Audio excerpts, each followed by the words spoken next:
아모스입니다. 아모스 4장 4절에서 13절 말씀입니다. 구약 성경 아모스 4장 4절에서 13절 말씀입니다. 한 절씩 교독하시면서 말씀을 받겠습니다. 너희는 베델에 가서 범죄하며 길갈에 가서 죄를 더하며 아침마다 너희 희생을 3일마다 너희 11조를 드리며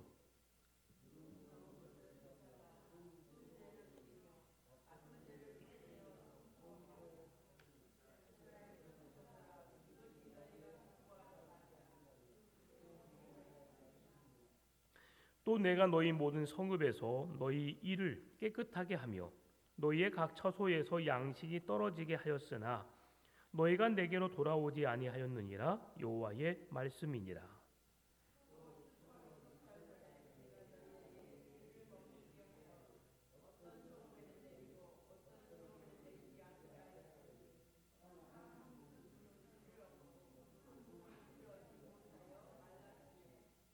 두세 성읍 사람이 어떤 성읍으로 비틀거리며 물을 마시러 가서 만족하게 마시지 못하였으나 너희가 내게로 돌아오지 아니하였느니라. 여호와의 말씀이니라.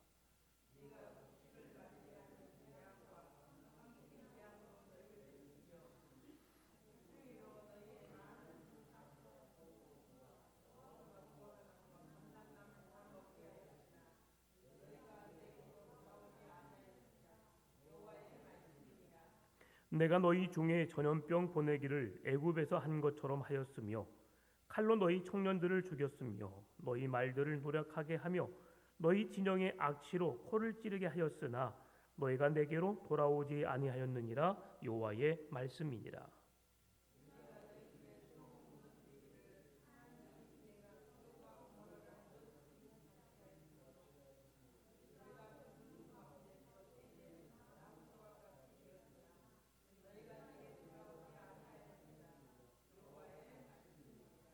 그러므로 이스라엘아, 내가 이와 같이 내게 행하리라.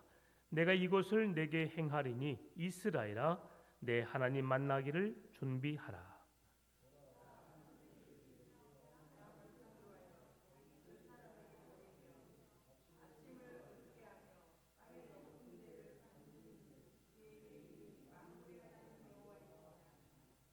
아멘.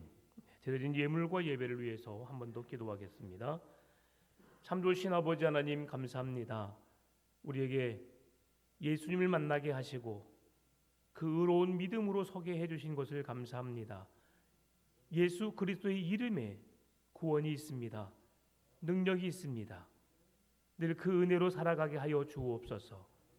예수 이름을 부름으로 영원한 하나님의 거룩한 백성으로 살게 하시되 자자손손 믿음의 기업을 이으며 주님 오시는 그날까지 모든 자손들이 믿음의 대를 잇는 믿음의 명문 가문을 이루게 하여 주옵소서. 하나님, 하루하루를 성실하게 주님 앞에 부끄럽지 않는 자로 살게 해주신 것을 감사합니다. 늘 부족하지만 그럼에도 하나님을 더욱 의지함으로 주의 은혜를 간구합니다. 하루하루 살아가는 모든 순간순간 사건과 사고로부터 지켜주시고 위험한 일 당하지 않도록 도와주시며 하나님께서 이 세상을 인도하여 주신 줄 믿사오니 하나님의 섭리하심 속에 우리가 순종함으로 나아가게 하여 주옵소서. 건강을 주셔서 일할 수 있는 터전을 주신 것을 감사합니다. 직장을 주시고 사업장을 주신 하나님, 그곳에서 하나님의 거룩한 백성으로 서가게 하여 주옵시고 선한 영향력을 끼치게 하여 주시며 예수 그리스도의 향기를 바라는 온전한 믿음의 삶을 살아내게 하여 주옵소서. 그렇게 성실하게 믿음으로 살아내는 가운데 그 수고의 결과로 물질을 주신 하나님 감사합니다. 먹고 마시며 쓰기에 부족함이 없도록 채워주옵시고 먼저는 하나님의 것을 하나님께 온전히 드릴 수 있는 믿음을 주시사 하나님이 우리의 가정을 우리의 삶을 지키시고 붙드신다는 사실을 기억함으로 그 은혜 가운데 살아갈 수 있도록 함께하여 주옵소서. 주님, 날마다 우리의 양식의 가루통이 마르지 않게 하여 주시고 날마다 하나님의 풍성한 은혜로 충만하게 해주시사 가정의 기쁨과 감사가 사랑이 넘쳐나게 하여 주시고 교회에 좋아하는 영혼들이 날마다 모여들게 하여 주시며 그 은혜로 서가는 교회 되게 하여 주옵소서. 이 시간도 주 앞에 온전한 예배를 올려드립니다. 주님 홀로 영광받아 주옵시고 우리에게는 한량없는 은혜로 말씀으로 풍성하게 채워주시며 또 그 말씀을 힘입어 말씀대로 살아낼 수 있는 온전한 믿음 더하여 주옵소서. 모든 걸 주님께 맡기고 의지하며 살아계신 예수님의 이름으로 기도드리옵나이다. 아멘. 우리 앞뒤 좌우에 계신 분과 인사하겠습니다. 사랑하고 축복합니다. 네, 사랑하고 축복합니다. 네, 감사합니다.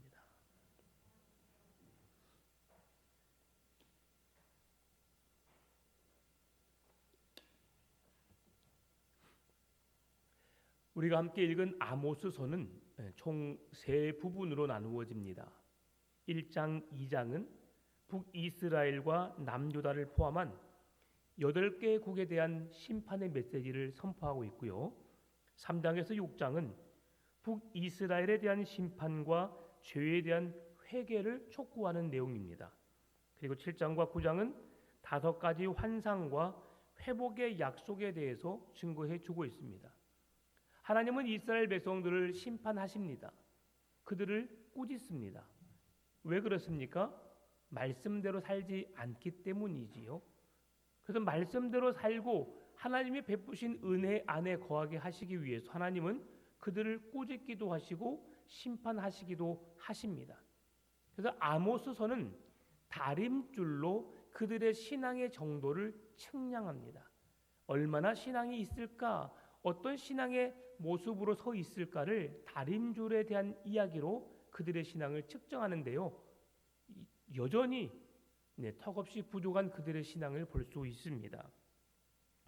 하나님께서는 이스라엘 백성들에게 내가 땅의 모든 족속 가운데 너희만 알았다라고 고백할 정도로 하나님은 이스라엘 백성들을 너무나 사랑하셨습니다. 그 백성들을 선택하셨고 그들에게 놀라운 구원의 은혜를 허락하셨습니다. 그런데 그들은 이방 민족 보기에도 심히 부패하고 타락하여 많은 사람들이 가지지 못했던 것을 더 얻기 위해서 노력했고 가난한 자들, 연약한 자들을 짓누르고 짓밟으며 더 많은 것을 얻으며 그 많은 걸 착취하기에 그렇게 급급한 삶을 살았음을 오늘 성경은 말씀해 주고 있습니다. 오늘 1절의 말씀 보게 되면 사마리아의 산에 있는 바산의 암소들아 이 말을 들으라. 너희는 힘 없는 자를 학대하며 가난한 자를 압제하며 가장에게 이르기를 술을 가져다가 우리로 마시게 하라 하는도다 라고 말씀합니다. 히브리어 원어 성경을 보게 되면 오늘 우리 개역 개정에는 사마리아의 산에 있는 이로 시작하지만 히브리어 원어에는 이 말을 들으라라는 말씀으로 먼저 성경을 시작합니다. 이 말을 들으라. 지금 너희들은 하나님의 말씀을 들으라. 왜 그 말씀을 들어야 하느냐? 너희들이 잘못 살고 있기 때문이다. 힘 없는 자를 학대하며 가난한 자를 압제하며. 여러분, 세상에서 가장 못난 사람이 누구인 줄 아십니까? 남자가 힘없는 여자를 건드리는 거예요. 지식이 있다고 배웠다고 하면서 조금 못 배운 사람을 무시하는 겁니다.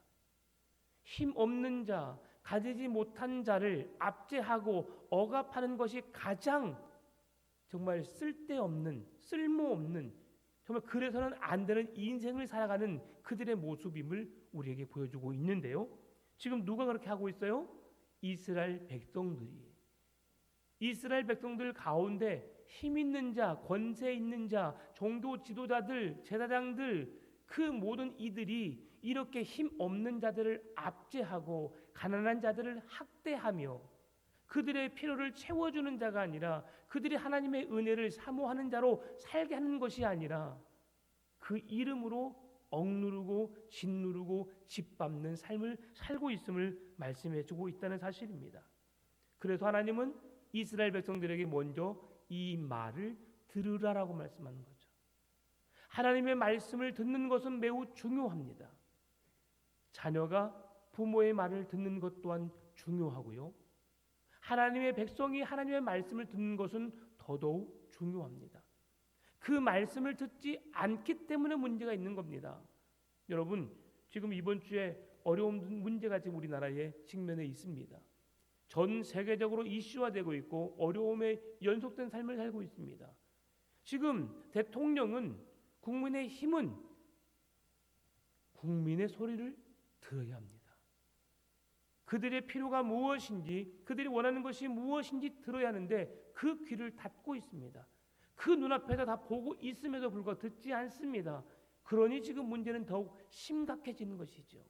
여러분, 우리가 하나님의 말씀을 듣지 않는 것, 왜 하나님은 우리가 말씀을 듣지 않는 것을 염려하실까요? 로마서 10장 17절에서 말씀해 줍니다. 그러므로 믿음은 들음에서 나며 들음은 그리스도의 말씀으로 말미암느니라. 믿음은 들음에서 나며 들음은 그리스도의 말씀으로 말미암는다라고 말하고 있어요. 우리가 믿음이 생기기 위해서 하나님의 말씀을 들어야 함을 성경은 말씀하고 있다는 사실이죠. 믿음이 있는 자는 하나님의 말씀을 들어야 합니다. 들을 뿐 아니라 말씀을 묵상해야 합니다. 말씀을 읽고 듣고 되새기며 그 말씀 속에 하나님의 놀라운 능력이 있음을, 나에게 무엇을 말씀하시는지를 우리는 들어야 한다는 사실이죠. 그래서 1절의 말씀 보게 되면 그 말씀을 들어야 하는 사람들이 누구인가를 말씀해 주고 있어요. 바로 바산의 암소라고 말합니다. 바산의 암소들이 그 말씀을 들어야 한다라고 말하고 있습니다. 바산은 어떤 곳입니까? 바산은 해발 500m, 700m 이르는 고산지대입니다. 지난 시간에 우리가 사해를 말씀드렸는데요. 사해는 보통 기본 우리가 해발보다 더 낮다고 말씀드렸어요. 마이너스 200이라고 했어요. 그렇지만 물이 범람하지 않고 지형적으로 낮은 위치에 속해 있는 곳. 그러나 오늘 바산이라고 하는 곳은 고지대입니다. 고산지대입니다. 그리고 여기에서 바산의 암소들이라고 했는데 왜 암소들을 의미했을까? 당시는 소들을 하나님께 번제물로 드렸는데 지금 여기에서 말하고 있는 소는 번제물로 드리기 위한 소를 말하고 있는 것이 아니라 백성들이 먹을 수 있도록 살찐 소를 말하고 있는 거예요.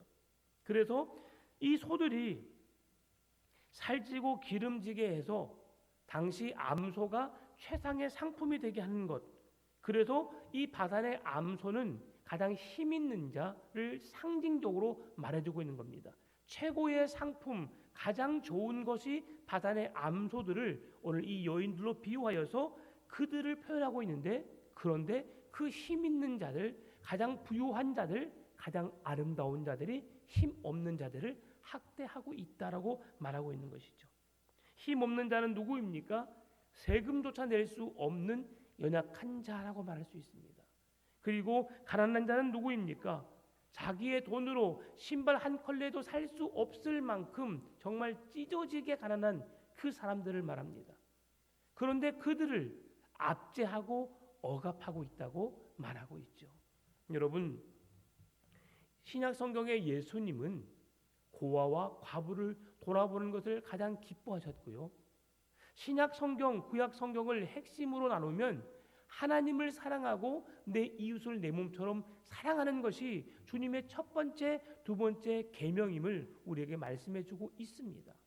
하나님은 잃어버린 자, 연약한 자, 짓눌린 자, 억눌린 자, 그들을 사랑하기를 원합니다. 그들에게 하나님의 사랑을 표현하기를 원합니다. 그런데 하나님이 사랑하고 있는 백성들 중에 힘 있는 자들이, 배웠다고 하는 자들이 배우지 못한 자, 힘없는 자들을 억압하고 압제하고 있다는 사실이죠. 그래서 솔로몬은 이렇게 말합니다. 잠언 14장 1절에서 지혜로운 여인은 자기 집을 세우되 미련한 여인은 자기 손으로 그것을 허느니라. 지혜로운 여인이 되시기를 바랍니다. 오늘 바산의 암소들, 하나님이 그들에게 주시는 가장 값진 소, 가장 그 모든 이들에게 선택받고 가장 좋아하고 가장 최상의 상품으로 만드신 그것들을 통해서 백성들로 하여금 그것을 먹고 마시고 누리게 하셨는데 그 힘 있는 자들이 억압하고 압제했다는 사실이죠. 그래서 우리가 지혜 있는 자가 된다는 것은 우리가 자기 집을 세운다. 여호와의 말씀을 통해서 나의 집을 세우고 여호와의 은혜로 살아가기 위해서 믿음으로 힘써 지킨다. 그러나 지혜롭지 못한 자는 그 집을 망하게 한다라고 말하고 있는 것이죠. 그냥 경제를 내 마음대로 그냥 내가 하고 싶은 대로 기준이 없이 그렇게 살아가는 어리석은 인생을 말하는 것입니다. 그래서 오늘 본문의 4절 5절은 말씀합니다. 너희는 베델에 가서 범죄하며 길갈에 가서 죄를 더하며 아침마다 너희 희생을 3일마다 너희 11조를 드리며 누룩 넣은 것을 불살라 수은제로 드리며 낙헌제를 소리내어 선포하려무나 이스라엘 자손들아 이것이 너희가 기뻐하는 바니라 주 여호와의 말씀이니라. 하나님은 지금 4절 5절에서 그들의 행위를 지적하고 있는 거예요. 잘못된 너희들의 인생을 주님은 지금 그들을 꾸중하고 계시는 겁니다. 여러분, 베델이 어디 곳이었어요? 베델은 하나님의 집입니다. 지난주도 말씀드렸지만 베델은 아브라함이 갈대아 우르에서 갈 곳을 알지 못하지만 하나님이 말씀하신 대로 순종함으로 그 길을 나아갔던 곳, 그곳이 베델입니다. 야곱이 돌베개 단을 쌓고 예배를 드렸던 곳, 그곳이 베델입니다. 그런데 그 베델에서 지금 어떤 일이 일어나고 있습니까? 베델에 가서 범죄하며 우상을 만들어 그곳에 만들어 쌓고, 또한 길갈은 어느 곳입니까? 이스라엘 자손들이 출애굽하여 요단강을 건넜을 때에 그 강을 건너게 하신 하나님을 기념하여 12돌을 기념비로 세웠던 그곳, 하나님이 하셨다, 하나님이 우리를 이끄셨다라고 하는 그 하나님의 역사가 있는 그곳에 애굽의 수치가 물러가게 해주겠다라고 했던 그 약속의 장소, 그런데 이곳에 다 우상을 섬기고 하나님을 하나님으로 섬기지 못하는 연약함이 그곳에 있음을, 하나님의 마음을 더욱 아프게 하는 그 장소가 되었음을 성경은 말씀해 주고 있습니다. 베델에 가서 우상 숭배를 계속해보라고 지금 조롱하고 있는 거예요. 3일마다 11조를 드려보라고 지금 그렇게 조롱하고 있는 겁니다. 여러분, 진심이 없는 형식적인 예배, 주님은 결코 기뻐하지 않습니다. 예배의 자리에 나오는 것 중요하지요. 예배의 자리에 나와서 말씀을 듣는 것 중요합니다. 그런데 그 말씀을 들어야 합니다. 온전한 예배를 드려야 합니다. 그래서 예배를 드릴 때는 내 몸과 마음과 예배를 드린 자세가 매우 중요한 거예요. 여러분, 그래도 우리가 교회에 나오니까 이렇게 반듯한 자세로 말씀을 귀 기울이고 노력하고 힘을 씁니다. 집에서 TV를 통해 여러분 설교 들어보셨지요? 처음에는 그냥 소파에 앉아서 예배 드립니다. 그러다 보면 조금 피곤하고 힘들면 어떻게 합니까? 눕기도 하고 또 바닥에 내려와 앉기도 하고 내 마음대로 편하게 드립니다. 그 자세가 중요하다는 것이 아니라 드리는 마음이 중요하다는 것이죠. 몸이 불편하면 누워야 되겠지요. 그런데 그 하나님을 예배하는 그 마음을 잃어버린다는 것, 그것이 위험 요소로 가는 것입니다. 여러분, 우리가 언제든지 어느 곳에서든지 하나님을 예배할 수 있습니다. 그러나 그 마음이 진실된 믿음으로, 그 말씀을 사모함으로, 하나님을 사랑함으로 예배해야 한다는 사실입니다. 오늘 본문에서 감사제의 누룩을 넣어보라라고 말씀합니다. 여러분, 율법을 위반한 제사 행위를 지금 지적하고 있는 겁니다. 백성이 사랑하는 것, 하나님이 아닌 자신의 종교적 열심과 자랑이었습니다. 하나님을 향한 열심을 내어야 되는데 우상에게 자기 자신의 열심을 내는 거예요. 여러분, 하나님이 없는 예배, 하나님이 없는 열심, 매우 위험한 겁니다. 내가 하나님을 예배했어요, 내가 하나님의 교회를 섬겼어요, 봉사했어요, 일을 했어요. 하나님이 없는, 하나님과 함께하지 않는 그런 예배와 열심은 주님이 결코 기뻐하지 않는다는 거예요. 내가 죄인임이 틀림없고 그런 나를 사랑하신 주님의 은혜와 사랑에 감사함으로, 나 같은 자를 사랑하시는, 나 같은 자를 구원하시는 하나님의 은혜와 사랑에 진심으로 감사합니다. 이런 내가 주 앞에 엎드려 예배합니다. 주님을 경배합니다. 주님을 찬송합니다. 내가 드리는 예배를 주님 기뻐 받으시옵소서 라는 겸손한 고백의 예배가 되어야 합니다. 내가 많이 배웠으니까, 내가 뭔가를 할 수 있으니까 그 자리에 서 있는 것은 아닙니다. 말을 잘하게 하려면, 뭔가 지식적으로 가르치려면 더 많이 배운 사람, 더 지식 있는 사람을 세워야 되겠지요. 그러나 주님은 그런 자를 원하는 것이 아닙니다.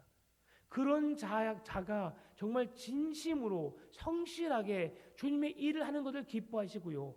또한 그런 자가 아니랄지라도 주님의 은혜에 감사함으로 진심으로 주님을 예배하고 헌신하고 봉사하는 것을 원하신다는 거예요. 울리는 꽹과리가 되지 않기를 바랍니다. 여러분, 하나님의 이름을 위하여, 하나님의 영광을 위하여 주님의 기쁨이 되는 삶을 살아내야 하는 것이죠. 그러니까 교회를 섬기고 봉사할 때 식당을 봉사하고 또 찬양대로, 교사로, 안내위원으로, 주차 아니면 차량으로 여러 많은 일들을 봉사할 때에 우리가 받은 바 은혜에 감사하고 기뻐하고 즐거워함으로 그 일들을 감당해 내시기를 바랍니다. 이건 내가 했어, 내가 아니면 안 돼 라는 그런 교만을 주님은 결코 기뻐하지 않습니다. 오른손이 한 것을 왼손이 모르게 하라. 은밀한 중에 드려지는 기도, 간구, 그리고 열심 있는 신앙을 주님은 기뻐하시는 줄 믿습니다.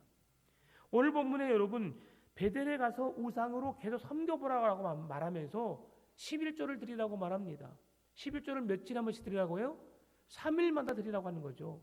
여러분, 3일에 한 번씩 11조를 드린다라고 하는 것은 여러분 무엇을 의미할까? 돈을 많이 바치라라고 하는 걸까요? 그렇지 않습니다.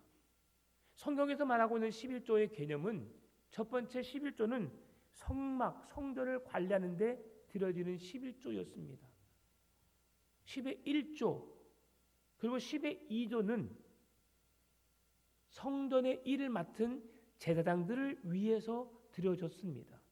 그런데 두 번째 드려지는 그 헌금은 제사장들만을 위한 것이 아니라 주위에 객과 고아와 과부들을 위해서 사용했음을 말씀해주고 있는 거예요.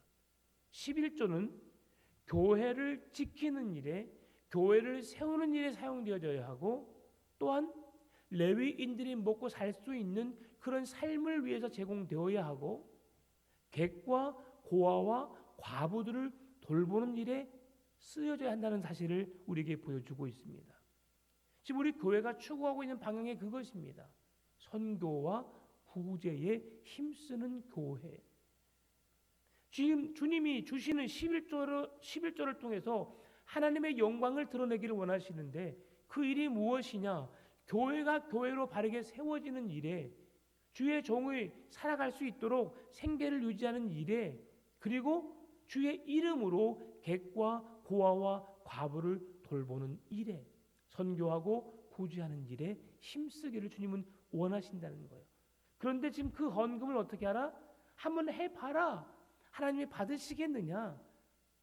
그들의 행위가, 그들의 신앙이 지금 잘못되어 있기 때문에 주님은 그들을 그렇게 말씀하고 있는 겁니다. 수은제와 낙헌제, 하나님께 감사하는 마음으로, 자원하는 마음으로 드려지는 제사입니다. 수은제는 하나님의 은혜에 보답해드리는 제사입니다. 나 같은 자를 사랑하시는 하나님, 구원해 주신 하나님, 은혜와 사랑에 감사합니다라고 드려지는 제사가 수은제입니다. 낙헌제는 소리내어 선포함으로 여호와는 나의 하나님이십니다, 나의 구원이십니다, 나의 능력이십니다라고 고백하면서 하나님께 감사함으로 자발적으로 드려지는 제사가 낙헌제입니다. 그런데 이들의 제사가 지금 잘못되었다고 하는 겁니다. 수은제는 누룩을 넣지 않아야 합니다. 그런데 지금 이들은 누룩을 넣어서 하나님께 잘못된 제사를 드리고 있는 거예요. 낙헌제는 자발적으로 하나님을 감사함으로 기쁨으로 예배해야 되는데 나팔을 불고 있다는 사실이에요. 나 지금 예배하러 갑니다. 나 예배했습니다. 교회에서 이렇게 나 섬기고 있습니다. 라고 내 자신을 드러내기를 원한다는 사실이죠.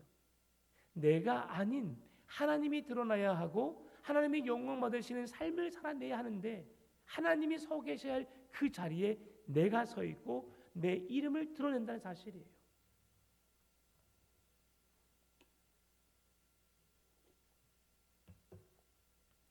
제사를 통해 불의를 행하지 않도록 다짐해야 되는데 불의를 행하고 제사도 자기 마음대로 편할 대로 하고 있다는 사실입니다. 그래서 하나님 앞에 큰 범죄를 범하고 있고 그래서 아모스는 5장 21절 24절에서 제사를 폐할 것을 선포합니다. 5장에서 너희를 제사 드리지 마 라고까지 말한다는 것이 사실이에요. 왜요? 하나님이 제사를 기뻐하십니다. 하나님은 제사를 드리기를 원해요. 우리가 예배를 드리기를 원해요. 하나님은 영이시니 예배하는 자마다 영과 진리로 예배할지니라 라고 주님은 예배를 원하십니다. 그런데 왜 오늘 아모스 선지자가 그들에게 예배를 하지 말라고 말할까요? 그 예배가 온전한 예배를 드리지 말라는 말이 아니라 잘못된 예배, 하나님이 기뻐 받으시는 예배가 아니라 형식적인 예배, 그 예배를 멈추라고 하는 거예요. 우리가 즐거워하고 행복해하고 기뻐하는 예배가 아니라 하나님의 영광 받으시는 예배를 드려야 합니다. 내가 예배를 드림으로 내가 뭔가 했다라고 하는 만족을 누리는 것이 아니라 하나님이 받으시는 예배를 드려야 된다는 사실이죠. 그래서 6절 13절에서는 하나님의 경고와 징계에도 불구하고 그들이 회개하지 않는 이스라엘 백성들에게 최종 심판을 말씀해 주고 있는데요. 6가지의 재앙을 이야기하고 있습니다. 첫 번째 6절입니다. 또 내가 너희 모든 성읍에서 너희 일을 깨끗하게 하며 너희의 각 처소에서 양식이 떨어지게 하였으나 너희가 내게로 돌아오지 아니하였느니라 여호와의 말씀이니라. 이 말씀은 흉년의 재앙입니다. 여러분, 하나님의 양식을 떨어지게 했다는 사실이에요. 음식을 먹지 않는 자가 이에 뭐가 낄 수 있을까 없을까요? 안 낍니다. 물을 마시는 사람, 여러분, 이 사이에 이물질이 껴 안 껴요? 안 껴요. 이 사이에 이물질이 끼는 것은 음식을 먹는 자들이 끼는 겁니다. 그런데 하나님은 이가 깨끗하다는 말로 오늘 표현하고 있어요. 그들이 양치질을 잘했다는 말이 아닙니다. 먹을 것이 없도록 그들에게 재앙을 내리셨다라고 말하는 거예요. 그것이 바로 흉년의 재앙입니다. 7절 8절의 말씀은 기근의 재앙입니다. 여기에서 강조되는 것은 추수 석 달 전에 비가 멈췄다는 겁니다. 추수하기 전에 비가 멈췄다라고 하는 것은 무슨 말씀입니까? 이 비를 멈추게 하신 분이 하나님이시라는 것을 강조하는 말씀이고요. 우리에게 비를 내리기도 하시고 멈추기도 하시는 하나님의 능력을 우리로 하여금 보여주시는 건데요.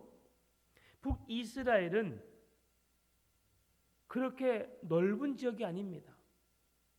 그럼에도 우기와 건기가 있는데요. 우기에는 많은 비를 내리는데 전 지역에 이스라엘의 전 지역에 비를 내립니다. 그런데 건기에는 이곳에는 내리고 이곳에는 내리지 않고 가끔씩 비가 오기도 하고 안 오기도 합니다. 그래서 비가 오지 않았을 때에 비가 오지 않는 곳에 있는 사람이 비가 왔던 지역에 물을 마시러 가는데 그곳에 마실 물이 없다라고 말합니다. 이것이 바로 기근의 재앙입니다. 먹고 싶어도 마시고 싶어도 마실 수 없는 재앙이 그들에게 임하고 있는 겁니다. 9절 말씀은 병충의 재앙입니다. 곡식을 마르게 하는 재앙, 동풍의 동풍, 동쪽에서 불어오는 바람, 그것은 뜨거운 바람으로 모든 곡식을 말라 비틀게 한다고 말씀드렸습니다. 그 동풍이 불게 함으로 그 농작물이 모두 말라 죽어버리는, 먹을 수 없게 되는, 그리고 깐부기병도 식물을 말리는 병입니다. 또한 오늘 팥중이를 말하고 있는데요. 팥중이는 메뚜기입니다.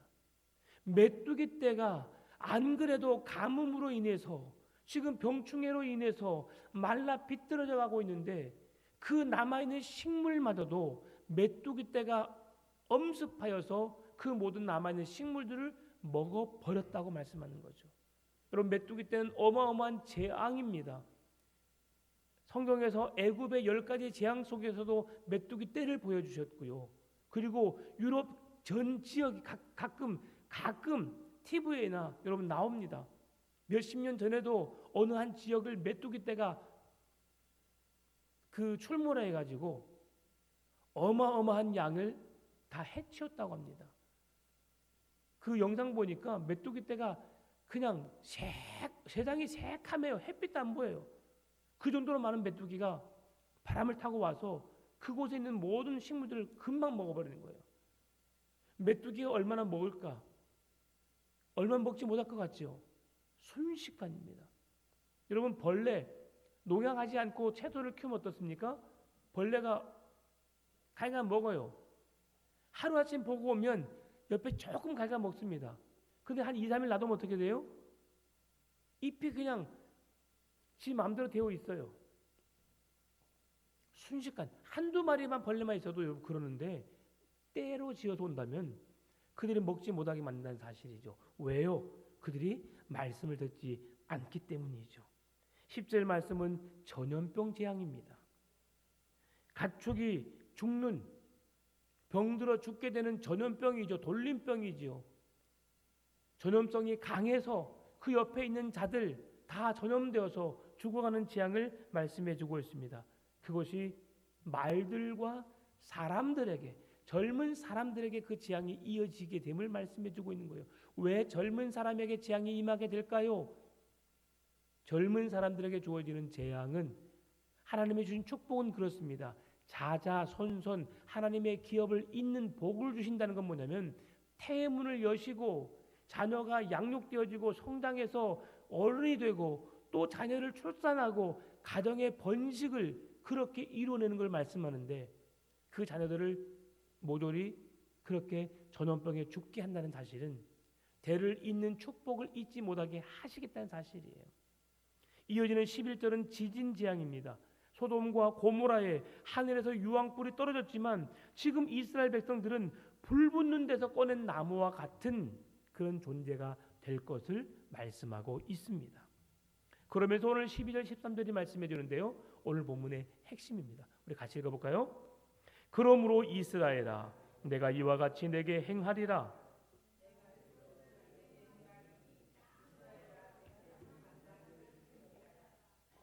보라, 산들을 지으며 바람을 창조하며 자기 뜻을 사람에게 보이며 아침을 어둡게 하며 땅의 높은 데를 밟는 이는 그의 이름이 만군의 하나님 여호와 신이라. 아멘. 반복되는 경고에도 불구하고 회개하지 않고 돌이키지 않은 백성들에게 주시는 경고의 말씀입니다. 그러면서 4절을 시작하면서 어떻게 말씀하셨어요? 너희들이 아니죠. 1절의 말씀을 들으면서 이 말을 들으라. 이 말을 들으라라는 메시지로 말씀하셨고, 12절에서는 마지막에 내 하나님 만나기를 준비하라고 말씀하는 거죠. 오늘 우리가 마지막 날에 임할 주님의 나라를 사모하는 자로, 주님의 나라에 속한 자로 살 수 있는 것은 하나님의 말씀을 듣는 자로 살아야 되는 줄 믿습니다. 그리고 우리의 일상의 모든 삶의 예배를 통해서, 직장에서, 가정에서, 우리가 살아가는 모든 인생 속에서 내 하나님을 만나기를 준비하는 믿음이 우리에게 필요함을 말씀해주고 있다는 사실이죠. 끝까지 회개하지 않고 버티면 하나님을 만날 수 없습니다. 우리 안에 죄의 문제가 해결되지 않으면 하나님을 만날 수 없습니다. 그래서 하나님은 우리에게 죄의 문제를 해결해 주시기 위해서 독생자 외아들 예수 그리스도를 이 땅에 보내주신 거예요. 그의 이름을 부르기만 하면, 그의 이름을 믿으면 우리의 죄가, 너희의 죄가 주홍같이 붉을지라도 흰 눈과 같이, 흰 양털과 같이 희어질 것이요 깨끗해지는 은혜를 주시기 위해서인 거죠. 이스라엘 백성들은 하나님을 만날 준비를 해야 합니다. 지금이 아니면 다시 기회가 없기 때문이죠. 여러분, 우리의 인생 어떻게 될지 모릅니다. 한치 앞을 내다볼 수 없습니다. 건강했던 사람이 갑자기 생명을 잃는 경우가 얼마나 많은지 모릅니다. 건강했던 운동선수가 갑자기 쓰러져서 그냥 그 생을 마감하는 자들도 종종 보게 됩니다. 여러분, 우리의 생사화복을 주관하시는 분은 하나님이십니다. 내가 건강을 자부하고 건강하기 위해서 운동을 하고 내가 뭔가를 영양분 있는 그런 음식을 먹고 약을 복용한다고 내가 건강해지고 내 생명이 장수하는 것이 아니란 사실이죠. 관리는 해야 되겠지요. 가만히 방치하는 것보다 운동하고 많이 걷고 우리의 몸이 활력 있는 몸이 될 수 있도록 만들어주는 것은 중요하겠지요. 그럼에도 우리의 몸을, 우리의 생명을 붙드시는 분이 하나님이신 우리는 잊지 않아야 될 것입니다. 그래서 하나님은 이스라엘 백성들이 하나님께로 돌아오기를 간곡히 부르짖고 있습니다. 애통해하며 그들이 돌아오기를 원하고 있습니다. 그런데 왜 그들이 돌아오지 않지요? 교만하기 때문입니다. 교만한 백성들이 하나님의 말씀을 듣지 않습니다. 교만한 백성들이 하나님의 은혜를 사모하지 않습니다. 왜요? 교만하니까. 교만은 패망의 선봉이요 넘어짐의 앞잡이가 되니까요. 그럼에도 불구하고 그들은 돌아서지 않습니다. 양과 같이 겸손해야 하고 양과 같이 주의 말씀에, 주인의 음성에 귀를 기울이며 주인이 지시하는 대로 가고 움직여야 되는데, 염소처럼 주인이 끄집어 와도 이리저리 데리고 가려고 해도 지 마음대로 고집을 피우며 가려고 하는 염소처럼 날뛴다고 하는 것입니다. 하나님의 섭리에 둔감한 자가 되어서는 안 됩니다. 하나님의 세미한 음성까지 들을 수 있는 여러분 되시기를 바랍니다. 항상 깨어있음으로 요 하나님의 음성에 귀를 기울이시기 바랍니다. 알맹이는 없고 겉만 번지르는 신앙이 아니라 속이 꽉 찬 신앙이 되기를 바랍니다. 김장철이지요. 배추가 어떤 배추가 좋아요? 속이 꽉 찬 배추가 좋아요. 꽉 차야만 배추로서 구실을 하고 달아요. 비어있는 배추들 누가 안 삽니다. 하나님께서도 우리에게 꽉 차 있는 신앙을 원하세요. 예수 그리스도의 사랑으로, 예수 그리스도의 능력으로, 믿음으로 온전하게 세워진 여러분을 주님 기뻐하십니다. 속사람이 건강해지시길 바랍니다. 물질의 욕심에 의해서 우리의 신앙이 흔들리는 자가 아니라 신앙으로 물질을 지배할 수 있는 자, 하나님을 바라보는 온전한 믿음의 사람 되시기를 바랍니다. 마지막으로 11절 한번 12절 말씀 한 번 더 읽고 마치겠습니다. 그러므로 이스라엘아, 내가 이와 같이 내게 행하리라. 내가 이것을 내게 행하리니 이스라엘아, 내 하나님 만나기를 준비하라. 아멘. 하나님 만날 수 있는 믿음을 준비하시고 그 믿음으로 승리하시는 여러분 되시기를 주의 이름으로 축원합니다. 참 좋으신 아버지 하나님 감사합니다.